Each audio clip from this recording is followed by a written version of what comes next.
Managing finances is crucial to the success of any small and medium business, any business really. So how do you manage your finances for your business?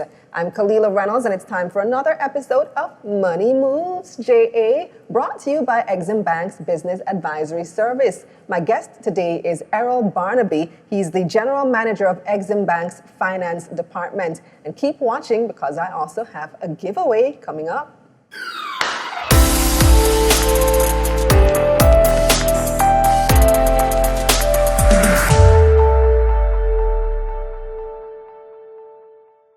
Hi, Errol. Welcome to Money Moves JA. Thank you. But you should be welcoming me because this is your territory here at Exim. Yeah, but it's your show, so I appreciate being there. Well, this is such an important topic, financial planning for small businesses, for any business really. What are some of the key elements of financial planning? Well, for financial planning as a small business person, you first of all have to know what you're planning for. And you have to have clear understanding of what your business is all about and where you would like to take it. The other thing is that you have to separate your business goals from your personal goal. Sometimes your personal goal override your business model. So your lifestyle should not dictate your business goal. So you have to separate those. Then the other part, you have to be on top of your budgeting. So if it is that you have to do what we call zero-based budgeting, in other words, every single element of your costing is based on what you know is the actual rates, prices, and stuff like that. You have to have a zero-based approach to your budgeting. Then on top of that, explain what zero-based budgeting is. Okay, it's simply that rather than just making a general estimates of costing, you have to know the basis of your figures or arrive at those figures. So for instance, if it is that you have the research to understand the basic rates that some of the costing they put into your budget, it is important so that you don't inflate your budget by putting in estimate, and you can underinflate it as well by just putting in estimated figures in there without no basis of calculation. So the budget, zero-based budget is more in control of your costing. And what you put in there, you know as a fact, so to speak. So after that, you go into, you look at your cash flow. You have to be in control of your cash flow. What's requirement, your cash that you need to put into your budget, all right, and your planning. Then you may have to also be in the know of your tax issues, because if you do not know your tax liability in your budget plan, you may have issues later on when you're about to commit those obligations. Then, of course, your customer. You have to know your customer. You have to know the basis of how they're going to pay you for you to plan your cash flow, right? And then make sure that your accounting records are up to scratch and take control of your stock, especially the costing of your stock. Now, I'm a small or even a micro business. I might be my only employee, or I have a very small staff, 5 or less. I went into business because I had this great idea, but I don't know all this accounting stuff. And based on what you're telling me now, I'm afraid, I'm frightened. Like, how do I do this if I can't afford an accountant? What suggestions do you have? Okay, by the way, accountant is good to have, you know. Yeah, they help you to do a lot of things. They can be very strategic for you. They can help you to save on costs. They can also help you to boost revenue and also assist in automating your business processes. Nonetheless, if you cannot afford one. And before you continue, you don't necessarily have to hire a full-time accountant. No. There are many who offer services. That's where I was heading to, that you could outsource as well, and as well as to cut down your costs. So let's say you cannot afford the person, the human resource. What you can do is, first of all, do some basic training in accounting.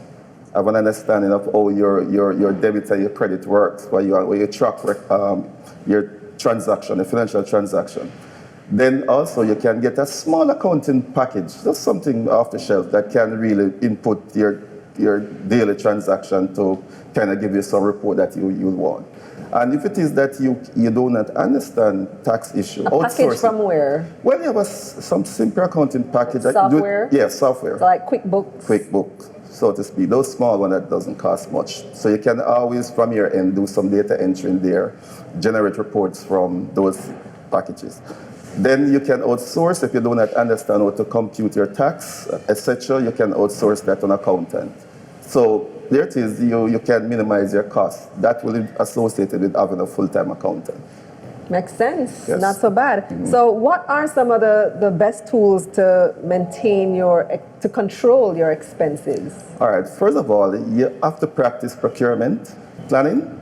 Without that, you may find yourself spending, and probably buying things that not necessarily competitive to your advantage. Then you have to have your budget intact. Yeah?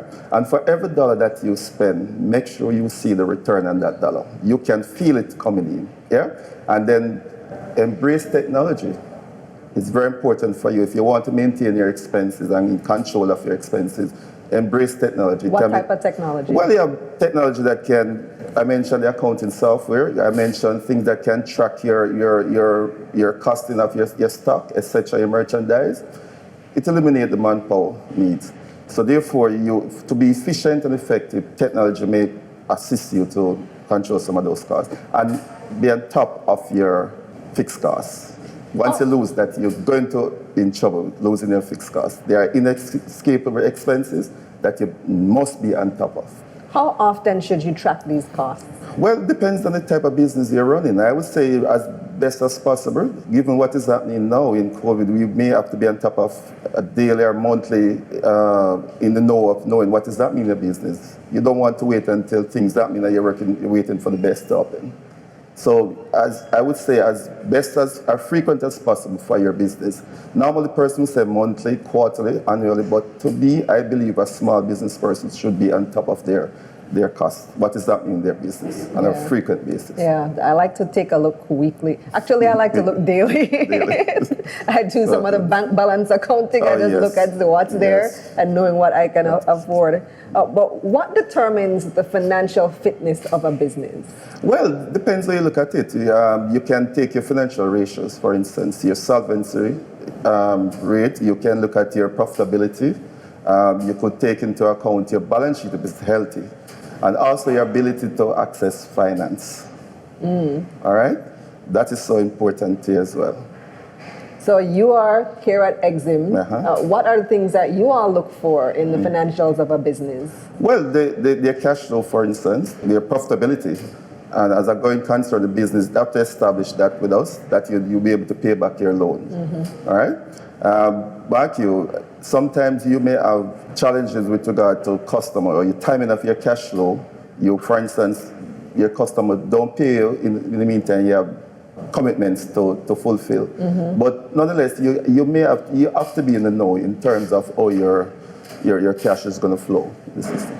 Okay, so just generally knowing what's coming in and what's going out and being able to prove that on paper. Yes. So having a bank account would be key. Yes. Because that shows the flows. You can use that to track your movement and your cash as well. All right, thank you so much, Errol. I look forward to talking to you some more. I know you could go on this topic all day, couldn't you? Indeed, we could. There's so much to talk about in small business financing. All right, good. It's now time for our giveaway question. Errol, you do the honors. Okay, I would like you to give me 2 key elements of financial planning for small businesses. Answer that question on Exim Bank's Instagram page at EximBankJA, and you can win yourself a lovely prize. Here's a recap of Errol's top tips on managing your finances. Separate business from personal goals. Use zero-based budgeting. Get to know your customer and invest in basic accounting training and software. If you don't have a lot of experience managing finances, it can feel overwhelming and daunting, but hopefully you can use these tips today to move your business forward. I'm Kalila Reynolds, and that's it for this episode of Money Moves JA, brought to you by Exim Bank's Business Advisory Service. Stay safe.